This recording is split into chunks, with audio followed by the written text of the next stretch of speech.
After 5 years of marriage, I got pregnant, and Frank cried tears of joy. Everyone said I was lucky to marry a wealthy man like Frank. But no one mentioned the female celebrity he was seeing on the side. It seemed like everyone forgot that I was the girl who tearfully confessed her love to him when he was 17. His brother secretly advised him. "Aren't you afraid Simona will divorce you for being such a jerk?" Frank, full of confidence, lazily replied, "She won't." Later, without fuss or argument, I had the child aborted. After the news spread, Frank flew back from London overnight. Chapter 1. 6 weeks pregnant, what do you want to do? The doctor asked this routine question, then looked down at the chart, waiting for my answer. I lowered my eyes, gently placed my hand on my flat stomach, unable to stop trembling. I couldn't answer the question immediately, so I grabbed my bag, thanked the doctor, and walked out. The gift of fate, timely given, is a blessing. But untimely, it becomes a burden. The arrival of this child, like a crack in time, shattered the love and hate of these 12 years, overwhelming me with a chilling wind. Once upon a time, the child Frank longed for has now become a burden. Back when we were young and carefree, no one could foresee the challenges ahead. Only Frank, an upright young man at 18, shining in the sunlight. I asked him, "What are you thinking, so lost in thought?" He lowered his head, his thick eyelashes trembling. "I'm thinking about my wish." "What wish?" He exaggerated. "Simona, I have only one wish in my life, and you can't even remember it." A person can't possibly have just one wish in their lifetime, don't lie to me. I only learned about Frank's lifelong wish at the age of 22. In a run-down, cold rental apartment, in front of a simple, cheap cake, he softly said, "Simona, I want to grow old with you, surrounded by children and grandchildren.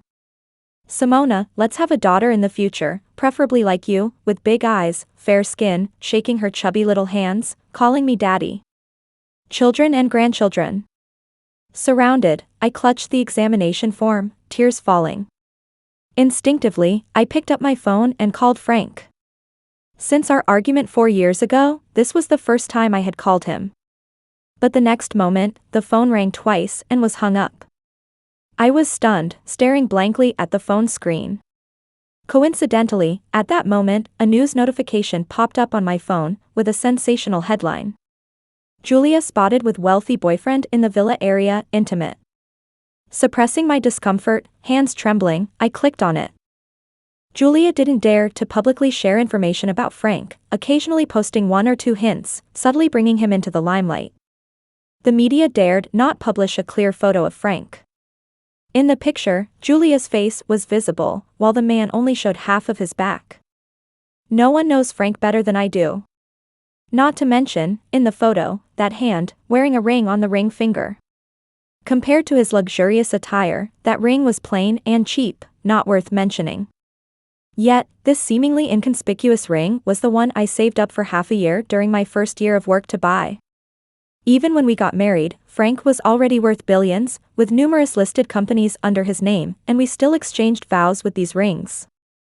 "Frank, do you take Simona to be your wife? To be faithful to her, in sickness and in health, in poverty or wealth, to love and cherish her until death do you part?" "I do." Sitting on the cold iron chair outside the examination room, I laughed mockingly, unable to contain the bitterness in my heart.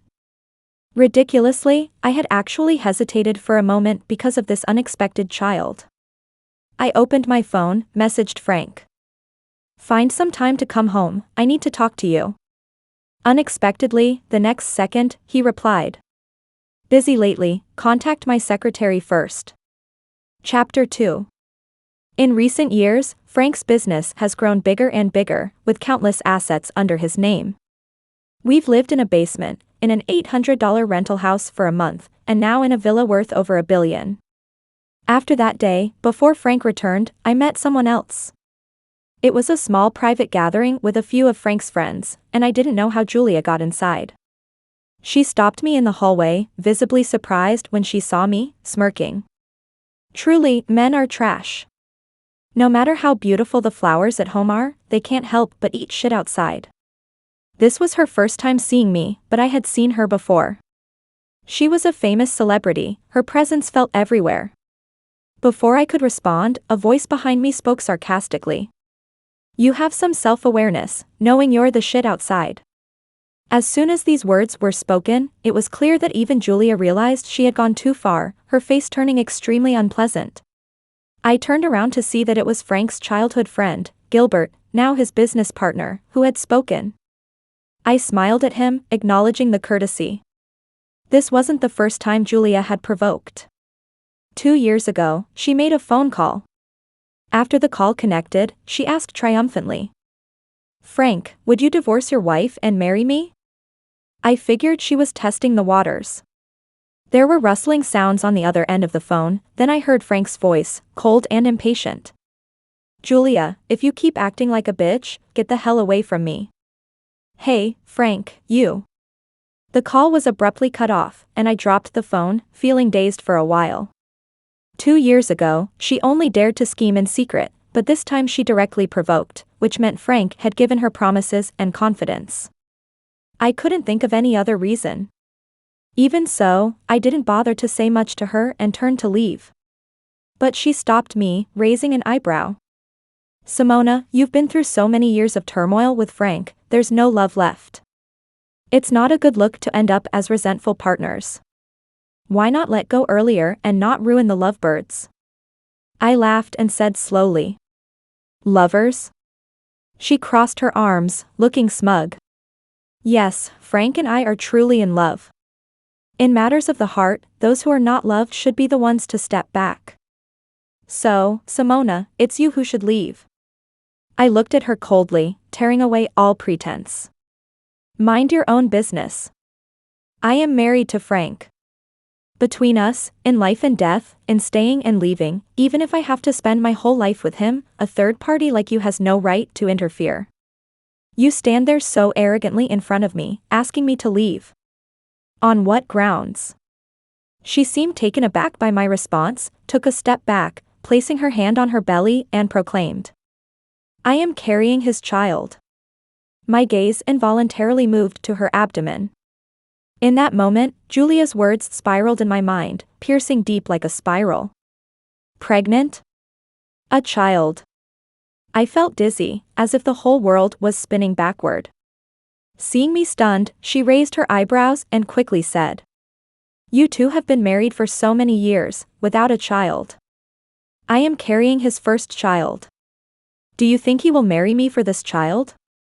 I suddenly burst out laughing, feeling everything in front of me suddenly so meaningless, as if all strength had left my body, limbs turning weak.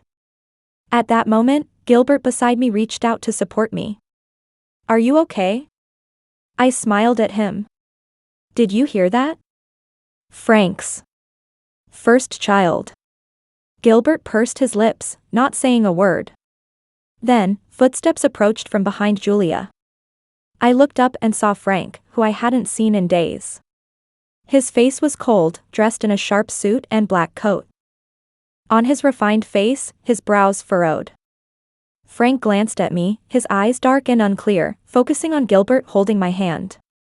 Julia called out to him in delight, but the next moment, Frank's expression turned icy. He harshly grabbed her hair and asked. Who told you to come here, trying to die? Julia screamed, crying out. Frank, I didn't mean to, I am carrying your child. Don't you care about your own child? Frank looked at her grimly, sneered. Are you sure it's my child? He let go of her suddenly, commanding. Get out. Julia covered her head, not daring to look at him again, and hurriedly ran out. After she left, the corridor fell into silence, leaving just the three of us in a moment of quiet. Suddenly, Frank tilted his head, looking at Gilbert. Do you like Simona? Gilbert blushed, stuttering. What are you talking about? Frank disregarded his words, his dark eyes fixed on me, but his words were directed at Gilbert. Whether you like her or not doesn't matter. Simona is my wife, she can only be with me for her whole life. After saying that, Frank turned and walked away. I saw Gilbert chasing after him, quietly rebuking. Frank, if you keep this up, aren't you afraid Simona will divorce you? The word divorce seemed to strike a nerve with Frank. He paused, then replied after a while. She won't. I looked at the message Gilbert sent me on my phone. This jerk is taking advantage of your love for him, that's why he's so cocky. Gilbert was a playboy, known for his promiscuity. He hasn't married yet, claiming it's to preserve his freedom. Even Gilbert thinks you're a jerk. So, Frank, how can you be so sure that I will always love you? Chapter 3. In general, no one expects that deep young love can turn into mutual disgust and harsh words. 17-year-old Frank had many qualities: knowledge, family background, looks, good personality, making him the most dazzling presence at Hua First High School. At that time, I didn't understand why, among the noisy crowd, I only saw his eyes. Later, I realized that when everything was about him, there was nowhere to escape his gaze. Even the passionate and flamboyant Simona from back then, no one would believe that Frank would like me. But after so many years of spring and summer, he always stayed closely behind me. He never avoided nor feared talking to teachers, openly declaring, "So what if I like Simona, what does it have to do with her? If you want to punish someone, punish me alone, she doesn't know anything." Early love? No, this is just unrequited love, still in pursuit.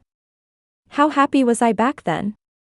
With a slight smile on my lips, I saw laughter in his eyes, secretly grabbing his sleeve. "Frank, tone it down a bit, study well." Wearing a black bomber jacket, standing lazily, head tilted down towards me, his forehead naturally covering half of his narrow eyes, the corners of his eyes slightly raised. "No, Gilbert told me there are a bunch of guys in school who have a crush on you, I have to make them back off." How arrogant he was. Standing with his hands in his pockets on the platform, twirling a chalk with 2 fingers, nonchalantly solving math problems that no one else could figure out. As he explained to his classmates absent-mindedly, "Let XM intersect with FC at point E." As he finished speaking, a chorus of "ohs" echoed below. Amidst enthusiastic cheers, Frank turned to look at me. The setting sun's residual light slanted in from the door, he subtly curled his lips. I lifted my book, quietly covering myself, yet behind the ink-scented pages, my ears turned red discreetly. During that time, the spring breeze carried gentleness, with the scent of plum blossoms in the hearts of young girls, blowing over the white shirts of the young men. The wind of youth once enveloped in school uniforms, symbolizing a grand youth. Everyone envied us, saying we were a perfect match, destined to be together forever. During the college entrance exam year, we both got into the same university as we wished, but chose different majors. The first time Frank waited for me after class, my roommate excitedly shook my arm. "Simona, oh my, there's a handsome guy outside looking for you." I asked around. "He's Frank from the computer science department." Looking out the window, Frank leaned against the railing, tall and striking among the crowd, like a standout. I smiled at him, silently thinking, "Frank, I know you." At that time, he pampered me endlessly, becoming more and more spoiled, demanding food in the middle of the night. Early the next morning, he would be waiting downstairs with something warm in hand. During our college days, we were like thousands of other couples, passionate and clingy. As his kiss was about to land, I would angrily shout, "You're always bothering me, I can't study properly. If I fail my exams, don't expect to see me." Frank chuckled. "Sorry, my bad. How about we go to the library, you study, and I won't say a word." Our roommates described us back then as childish and envy-inducing. Chapter 4. That year in my junior year, Frank's father passed away, exposing the company's hidden troubles. His mother was forced by creditors to the point of taking her own life. In a single night, the once proud son of the heavens fell to pieces, and I didn't see Frank for nearly a month. Until that day, he looked emaciated, slumped shoulders, walked out of the house, and the first thing he said was, "Go, I won't hold you back." I gritted my teeth, staring at him. "What do you think I like about you? Is it your money or your family background?" "Frank, you idiot." My eyes turned red, tears falling one by one, impossible to wipe away completely. He approached, bent down gently wiping my tears. Don't cry, Simona, I can't let you go, but how can I let you stay with someone like me? At that time, Frank was alone, without parents, with no light ahead. But no matter what, his wish never changed. Frank still wanted to grow old with Simona, surrounded by children and grandchildren. When Frank started his business, he faced difficulties with funding, and I secretly gave him the dowry money my mother had saved for me.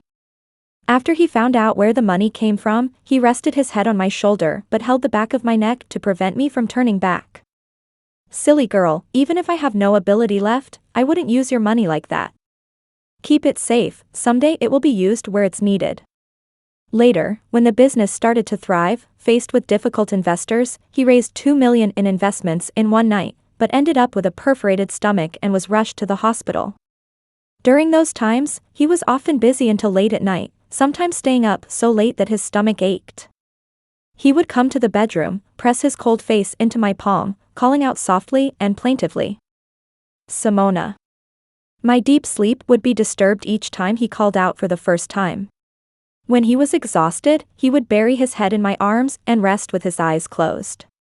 At those moments, I would gently massage his abdomen, one hand patting the back of his head, where his very clean short hair was, each strand jet black, my favorite place to touch.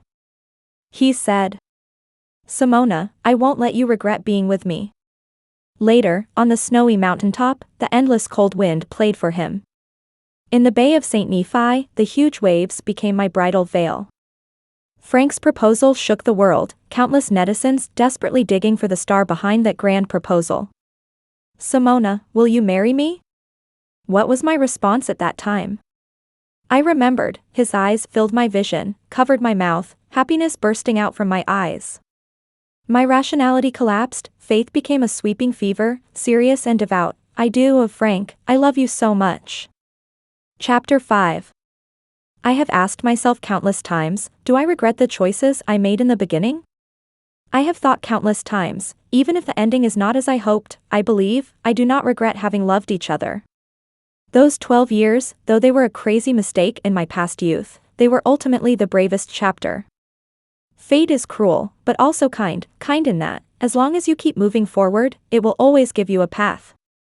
I never wanted to see Julia, but she was elevated too high by Frank. From an obscure background, she jumped to the forefront, her presence appeared everywhere in my life. I bowed my head to search for the contact information of the obstetrician, and her information was pushed in front of me again. A selfie of her at the cinema, along with a dazzling villa, rows of jewelry, and unopened designer bags. Caption: apology accepted, this princess forgives you. It was obvious to anyone that someone had rented out the cinema to watch a movie with her. And that pile of bags and jewelry was worth no less than $20 million. I emotionlessly closed my phone, my heart already hollow, unable to stir up any waves. At that moment, a sound came from the entrance hall, and I looked up. Frank, with his coat draped over his wrist, was bending down to pick up slippers. Sensing something, he raised his eyes and looked at me sitting on the couch. "So late, still not asleep?" He spoke cheerfully, as if he had just returned home after a day's work, warmly greeting his wife. I looked at him and smiled. "Did you go to the movies with Julia?" Frank's movements paused, looking at me somewhat surprised, seemingly puzzled that I would ask that question in front of both of them. Well, over the years, this was the first time I had mentioned Julia in front of them. After a moment of shock, he picked up the cigarette box from the coffee table, pulled one out casually, and with a cold silver lighter, clicked it open. Leaning against the couch, a crimson glow on his fingertips, weariness stacked between his brows, he squinted and asked, "Do you care?" Looking at the cigarette in his hand, I subconsciously placed my hand on my stomach, but then thought better of it and lowered my hand. "When I cared, did you care?" I asked him, somewhat amused. He should know I was referring to something 4 years ago, something that marked the beginning of our fractured marriage. Back then, Julia was a rookie actress, just 18 years old, youthful and beautiful. Oh, that was truly the best age. She would look at him with dewy eyes and call him CEO Frank. I was so confident then, confident that as long as Frank kept his boundaries, no one else would matter. But I overestimated Frank's love for me and underestimated my possessiveness. Unconsciously, he found her interesting, letting her get closer step by step, exchanging goodnight messages on WeChat every day. Only I, like a mad woman, cared too much and thus irrationality eroded my sanity. But at that time, he couldn't even be bothered to argue with me. I was the only one performing a solo show of the world collapsing. He just furrowed his brows and impatiently said, "If she misunderstands, what can I do?" With red eyes, barefoot, I shouted hoarsely, "You are being despicable. If you didn't give her a chance, how could she misunderstand? If you didn't promise her, how could she try to commit suicide for you? If Frank hadn't wavered, where would she find the courage to challenge me?" He looked at me, his tone turning cold and indifferent. "Simona, you really seem like a lunatic right now." In that moment, we went from being the most loving couple in the world to becoming each other's most terrifying enemies in an instant. Breaking free from the memories, in the long silence, in the empty hall, I spoke up again, resolutely saying, "Frank, let's get a divorce." Coincidentally, at that moment, his cigarette had burnt down, and before he could let go, he was slightly burned. He trembled as he extinguished the cigarette. Only then did he dare to look up at me. Chapter 6. With just one glance, he lowered his head as if afraid to meet my eyes. He squeezed the cigarette box in his hand, making a dull sound. No one knew what thoughts were running through his mind during this silent moment. After a long pause, he finally spoke, his voice stuttering. "Is it because of Julia?" He pondered for a moment and then slowly said, "If you say you mind, I can make her disappear." At what point did the once clean and clear Frank turn into the ruthless, selfish man he was today? I asked him. "She's carrying your child." "That's not my child." Frank replied with a mocking smile. "You believe everything she says. Just because she claims it's mine, it must be mine? My child can only be." "Frank," I calmly interrupted him. "I don't care. Whether it's Julia or Julie, I really don't care at all right now, so you don't need to tell me these things. I just want you to agree to a divorce." Under the bright light, Frank's face was as pale as paper. A hint of a sickly smile flashed in his eyes. "Of course, you don't care. You, Simona, are like stagnant water now. Even if I were to drop dead in front of you, you wouldn't bat an eye. What else would you care about?" I had no desire to argue with him anymore. Like dealing with a stubborn child, I looked at him, stood up, and calmly said, "Regarding the divorce, I hope you can give me an answer tomorrow." Frank's voice came from behind me, hoarse and obscure. "What if I don't agree? What if I refuse to divorce, Simona?" Standing at the corner of the stairs, I reached for the railing, turned to look at him. The man I once loved in my youth gradually overlapped with the man before me. Overwhelmed with sorrow, I couldn't help but say, "Frank, these years with you, I have not been happy at all. This unhappiness is slowly draining my life away." Tears fell freely as I told him clearly, word by word. "Sometimes when I fall asleep at night, I wonder if I'll ever wake up the next day. It should have been a divorce 4 years ago, but we've been entangled needlessly all these years, simply out of unwillingness. Always wondering why I should compromise for another woman." Frank, like a silent sculpture, slumped back onto the soft couch, his proud head hanging low, his figure fading into the darkness, without another word. Chapter 7. The next day when I woke up, Frank was gone. Looking at the empty villa, I realized he was running away. I didn't understand what he still wanted at this point. But since I had made up my mind for a divorce, and had opened up to him about it, I felt much better. The heavy emotional burden that had weighed me down for years seemed to disappear all at once. 3 days later, there was a charity banquet at Donovan Corporation, and until the divorce was finalized, I still had to attend as Frank's wife. On the day of the banquet, Frank was still absent, and no one could control him. However, that night, I unexpectedly saw a familiar face. I hesitantly called out, "Lyndon?" A man in a sharp suit stood cold and aloof under the light, casually looking down at the ground, indifferent and nonchalant. In that split second when he turned around, his cold and distant expression momentarily softened. He hesitated for a moment, then walked over, politely pursing his lips and saying, "Simona." I was surprised to see him here. I personally sent the invitation to this guest, so of course, I remember sending it to him. What surprised me was that he actually came to participate in these events. Lyndon is famously low-key in the entertainment industry. Despite holding multiple Best Actor awards and having hit after hit under his belt, he remains as elusive as a ghost in the industry. His fans even speculate that acting might just be a side job for him.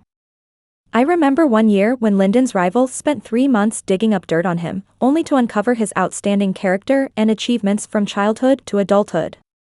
It can be said that this digging directly elevated him to a high position. It occurred to me that Lyndon was Frank's roommate for 4 years in university, perhaps that's why he came here, out of respect for Frank. During our university days, they would occasionally have dinners in the dorm, and Frank would sometimes bring me along, so we became somewhat acquainted. I still remember the first dinner in their dorm when Frank introduced me to Lyndon. We both looked surprised when we met, because we had actually crossed paths twice before. However, to avoid any misunderstandings, I stood behind Frank and winked at Lyndon, and he cleverly played along. There was a legend at S University about a charming guy from the computer science department and a cold, aloof guy, with Frank being considered the volcano and Lyndon the iceberg. They were evenly matched in terms of knowledge and background, constantly compared by others, but their close friends knew that Frank and Lyndon understood each other better than anyone. This promising student who should have pursued an academic path took a plunge into the entertainment industry in his graduation year, causing quite a stir at S University. Thinking back, after graduating from university, I think I only saw him on TV and hadn't met him in person. I looked up at him, smiled, and greeted. "How have you been these past few years?" Lyndon's eyes sparkled, with a hint of sadness as he nodded. "I've been all right." As silence lingered between us for a while, just as I was about to say goodbye, Lyndon suddenly spoke up in a soft, somewhat melancholic tone. "You haven't been happy these past few years." It wasn't a question, but a statement, quite impolite and offensive. Yet his expression seemed particularly sincere. Being part of that circle, he must have known about Julia's situation. Suddenly, I remembered the storm Lyndon stirred up on Weibo 2 years ago. As his fans described, Lyndon was a very laid-back person, never bothering about how the people in the industry tried to drag him down or ride his popularity wave. Except for that one time, when Julia used him for publicity, and he personally posted a Weibo to clarify. It's hard to imagine how he, a cold person, came up with those witty comeback words. Thinking of this, I smiled at him. "Yes, but I'm about to break free from this sea of troubles." Lyndon turned his head to look at me, his eyes questioning, but he didn't ask, just curved his lips and said, "Congratulations." A genuine smile spread across my face, coming from the depths of my heart. For so many days now, everyone who heard about my impending divorce shook their heads and called me foolish. They all had their own arguments, trying to convince me to hold on to this broken marriage and secure my position as Frank's wife. They said, "Frank just has a little fling, it's not like he doesn't love you." They claimed, "All men are like this, where can you find a faithful man in this world? As long as he still comes home, it's fine." It was the first time I heard the word congratulations, so I raised my glass, happily clinking it against Lyndon's. "Lyndon, what did you say to my wife? You seem so happy." With the sound of his voice, there was also a large hand resting on my waist. My body tensed for a moment, even the hand holding the wine glass felt slightly rigid. Frank half embraced me, in an affectionate gesture. I raised my head and collided with his emotionless black eyes. "Long time no see, Frank." Lyndon glanced at me, then extended his hand towards Frank, maintaining a polite distance. Frank shifted his gaze away from me, lazily looking at Lyndon, a faint smile playing on his lips. "Indeed, it's been a while. I'll have someone take care of you. Simona and I have some matters to attend to, let's catch up next time when we have time." Hearing this, I glanced at Frank, noticing his clenched jaw, lost in his own thoughts. There was nothing more to say to Frank. I nodded towards Lyndon and took my leave. Little did I know, behind me, Lyndon stopped Frank. He asked Frank. You used to treasure her so much, I thought you would always treat her well. Frank stood there, his face cold, his gaze towards Lyndon faintly fiery, as if he could engulf the person in front of him. After a while, he nonchalantly smiled. Does it concern you? Frank couldn't understand what he was afraid of. He knew back in college that Lyndon's type wasn't someone like Simona. Without waiting for Lyndon's reply, he coldly stated. Lyndon, stay away from Simona. Chapter 8. After that evening banquet, Frank seemed to have disappeared again. I never expected that encountering Frank again would be under those circumstances. On September 12 at 5 p.m., there was a hostage situation at the Baihua Trading Building, and I unfortunately became a hostage with a blade pressed against my neck. Chaos ensued at the scene, people running for their lives, calling the police, but everyone was running outside without exception. However, I couldn't join the chaos. I tried my best to keep my trembling body balanced, but I couldn't control my fear. The assailant shouted frantically. Don't come any closer, or I'll kill her. Get the police here, let me negotiate with them. Before the police arrived, it was Frank who came first. He rushed in from outside, his dark hair disheveled.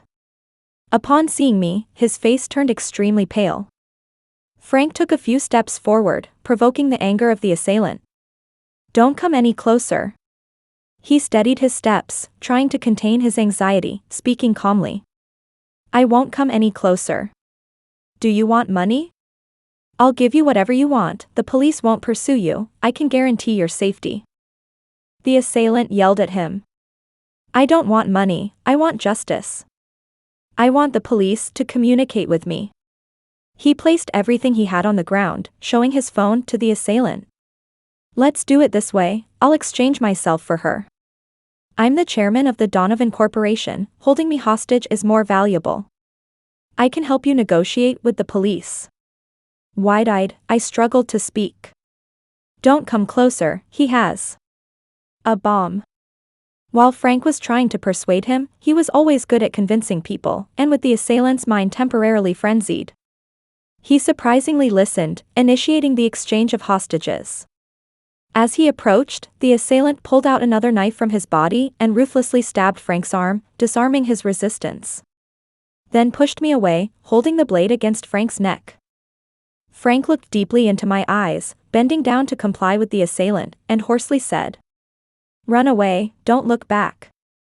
The police arrived quickly, I grabbed their hands, looking back at Frank, pleading with them to save him.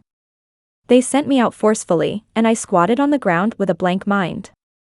It wasn't until I couldn't hold on any longer, kneeling on the ground, that the big door opened from the inside. There was no expected explosion, nor was there the cold, lifeless Frank. I propped myself up on the steps, tears streaming down my face, watching Frank come out from inside, one hand holding his arm. He walked over, picked me up from the ground by the waist. I buried my head in his arms, crying uncontrollably, breathless. In a moment of panic, I called out to him. Frank. Yes, I'm here. He replied softly, bowing his head. I almost cried, asking him. You're not even afraid of death, why? I didn't ask further, and Frank remained silent without pressing on. Because we both knew the unspoken question was. If you're not afraid of death, why don't you have the courage to love only one person for a lifetime? Frank, is it really that difficult to love only one person for a lifetime? After a long silence, Frank tremblingly held me in his arms, pleading in a timid voice. Simona, let's live well from now on, I beg you. Chapter 9. When the accident made headlines in the news, Frank went abroad on a business trip. The day before going to the maternity hospital, I sat in the bedroom for a long time, from the chirping of birds to the setting sun. Even if I have a heart of stone, I can't help but imagine what this child would be like, a little naughty or a little obedient. I gently patted my stomach, tears falling, apologizing to it. I'm sorry, in such an inappropriate situation, to meet you. I'm sorry, I can't bring you into this world. However, in the hospital, I met Julia. I only then found out that she had been exposed to a lot of negative information online during this time, her showbiz career almost ruined. As her victim, I actually found it somewhat gratifying, yet I couldn't be bothered to mock her. As I turned to go in, Julia suddenly spotted me and rushed towards me. Before I could step back, the bodyguard who had been following me all along grabbed her. Julia glared at me fiercely, shouting, "You're the one who persuaded Frank to get rid of my child, aren't you? Simona, you wretched woman." I opened my mouth, looking at her in disbelief, feeling choked up in my throat. Julia struggled, her eyes turning from fierce to bloodshot. "You're going to divorce him? Who else will be Frank's wife after you leave? I've been with him for so many years." She choked. "Simona, I admit that I got involved with him at first because of money. I used all my tricks to seduce him, to make him invest resources in me, but now, I really love him. I love him very much. I want to marry him. I want to spend the rest of my life with him." "Julia," I interrupted her, calmly and maliciously advising, "don't be a homewrecker again next time, it really won't end well." I turned away, letting her call out to me from behind, "Simona, please speak to Frank on my behalf, tell him not to drive me away, can you?" After a farce, I felt a bit tired in my heart. I stood at the clinic door for a long time, looked up at the slanting sunlight coming in, straightened my back, and walked in resolutely, without looking back. As that little life slowly slipped away from my body, my tears seemed to dry up slowly as well. As if crying one more time for these failed yet beautiful 12 years. The day after I returned from the hospital, Frank flew back from London. He rushed back to the villa in a disheveled state, his eyes bloodshot as he asked, "What did you do at the obstetrics and gynecology hospital?" I said, "I terminated the pregnancy." Frank went crazy, smashing everything in the room that could be smashed. Finally, he turned around, grabbed his waist and tremblingly pointed at me. "Simona, why, that was our child." He knelt on the ground, hands covering his face, burying his head on my lap, his shoulders trembling continuously. "Simona, that was our child." I looked at him calmly. The now crazed Frank, just like me 4 years ago, but there was no joy in my heart, only endless sadness. This child, only because I softened towards him on his birthday, did he cross the line? It was a mistake from the beginning. I sighed. "Frank, let's get a divorce." "I won't agree to that." I asked him.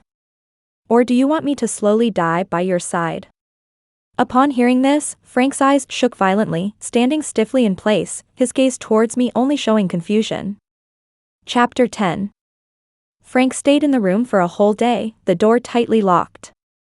From dawn until sunset, he finally pushed the door open and walked out. He looked at me, his tone calm. "Simona, I agree with you. Filing lawsuits, suing, those were the means I least wanted to use. I didn't want to make a scene that ugly." That he could agree so calmly, I couldn't help but breathe a sigh of relief. The divorce proceedings were handled quickly, only taking 3 days. During these 3 days, Frank seemed to have returned to how he was before, smiling as he settled everything, speaking casually with me. On the day of leaving the villa, I squatted on the ground packing my bags, while Frank sat on the sofa quietly watching. After a while, he spoke. "You have 3% original shares in all the companies under my name. You can deal with them as you wish. The houses on Hengshan Road and the villa in Shishan Park have all been transferred to your name." He took out a bank card and placed it on the table. "This card has a deposit of 300 million, take it." This was the first time I had heard about original shares, but right now, I couldn't be bothered to ask. The things Frank gave me were enough for me to live worry-free for several lifetimes. I couldn't be so high and mighty to say I don't want your money. So I took the card, accepted everything, this was what he owed me. "Thank you." Leaning against the sofa, only his eyes still had some vigor, following my figure as it moved occasionally. After about 10 minutes, he suddenly said, "Simona, it's late today, stay one more night, I'll send you off tomorrow." I looked up at him, smiled faintly and shook my head. "No need, my mother is coming to pick me up." Upon hearing this, Frank suddenly stood up. Your mother is coming? I'll go pick her up. He hurriedly grabbed his coat and was about to leave. I called out to him. Hey, Frank, don't go. He stopped in his tracks, looking at me with some confusion. My mother used to praise you every time she saw me. I paused, recalling the words she used to say in my ear about how thoughtful and caring Frank was, and told him. She really liked you before, but you hurt her daughter. I think she wouldn't want to see you now. Frank clenched his fingers on the coat tightly, his knuckles turning white, took a few steps back, and slumped back onto the sofa. As I pushed the luggage towards the elevator, Frank hung his head, not making a sound. I called out to him. Frank. Hey. He raised his head, responding with a smile as he looked at me.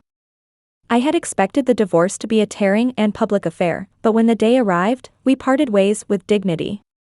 I smiled. I'm leaving. He wanted to see me off, but I stopped him, using that door as a boundary, keeping us apart. He looked down at the threshold, blinked, and said. If there's anything you can't handle in the future, find me. As long as I am capable, I won't ignore your matters. I turned around, waved my hand, and said nothing. Chapter 11. After the divorce, I logged into my long-unused Weibo account and posted a newly drawn comic. Soon, fans started to comment. Am I seeing this right? This was drawn by Luna Vale, right? The one above, yes, it's her. I never thought I'd see Luna Vale return to her old drawing style in my lifetime, it's so sweet. Who understands Luna Vale's dark style in recent years? If it wasn't true love for her, I would have unfollowed her long ago. Thinking back on these past years of an unhappy marriage, even the things I drew were tinged with deathly colors, I couldn't help but feel once again that the divorce was the right decision. Scrolling down, I saw a familiar ID. You draw so well. I hope you can be happy every day in the future. This ID was one of my longtime fans. I remember back in my sophomore year, when I first posted my work, he started following me. After that, he silently liked every one of my Weibo posts, commenting on each piece. Well drawn, keep it up. Even during these years of being criticized and berated for my work, he still insisted on commenting. Well drawn, don't give up. I curved my lips into a smile and replied to him. Thank you. It's strange, but recently, the person I've been seeing most often is Lyndon. One time, he was walking a dog, and I stared at it for a while before asking him. Is that the dog? Back in my sophomore year, Frank and I found an abandoned puppy off campus, had it checked, and ownership of the dog became an issue. But neither of us was patient, especially when I was busy drawing comics at the time. At that time, Lyndon volunteered to help solve the problem. I thought he would give the dog away, but he ended up raising it. Lyndon smiled, a faint dimple appearing on his lips. Yes, it's older now and doesn't go out for walks as often. I squatted down with some surprise, touched it, but found it unexpectedly friendly, sighed. You've raised it well. It has puppies too. Lyndon paused. If you want to see them, it would be very happy. I didn't think much, nodded. I might have a chance to see them. Actually, I didn't really intend to see those dogs, it was just too intimate and inappropriate. But the next day, Lyndon brought the puppies over, and as soon as the dog saw me, it wagged its tail, very friendly. No one could resist the closeness of a puppy, including me. I could only blame Lyndon for raising them so sociably.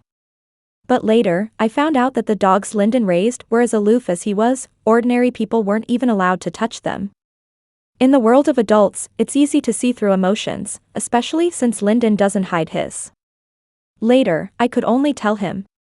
Lyndon, I'm not ready to enter into a new relationship, I enjoy my current life. And, I have a fear of marriage. Lyndon pursed his lips, smiled. Simona, don't be afraid. When I tell you I like you, it's not to make you respond to me, or to be with me. I just hope that in the future, whenever you're happy or unhappy, you can think that there's someone in this world who is attracted to you, captivated by you, was once, and will be in the future. Sometimes, I wonder how Lyndon manages to blend coldness and tenderness so perfectly. Epilogue. 2 years later, Lyndon, who had been silent for a long time, announced the joyous news of his marriage on his studio's official social media, sparking a hot search. Following the shock and discussions that ensued, there was exploration into Lyndon's wife. Netizens followed the breadcrumbs and identified Lyndon's soon-to-be wife as the former wife of the chairman of Donovan Corporation. Some netizens couldn't accept it, rushing to Lyndon's social media, accusing him of being a homewrecker. Even more extreme, some went to Donovan Corporation's official page to insult them, leading Donovan Corporation to disable the comments section. Financial journalists who were alerted by the news took the opportunity to interview Frank, asking for his thoughts. Frank, in front of the camera, was silent for a long time before finally saying congratulations. Lyndon held a press conference, where he sincerely and earnestly said, "If it wasn't for her, I probably would never have gotten married in this lifetime, so I ask you to be happy for me. Having a moment in my life where I can get married is a mercy from fate." After the press conference, the online world fell into a strange silence. Throughout Lyndon's past life, regardless of what people in the entertainment industry and the public said about him, he never cared.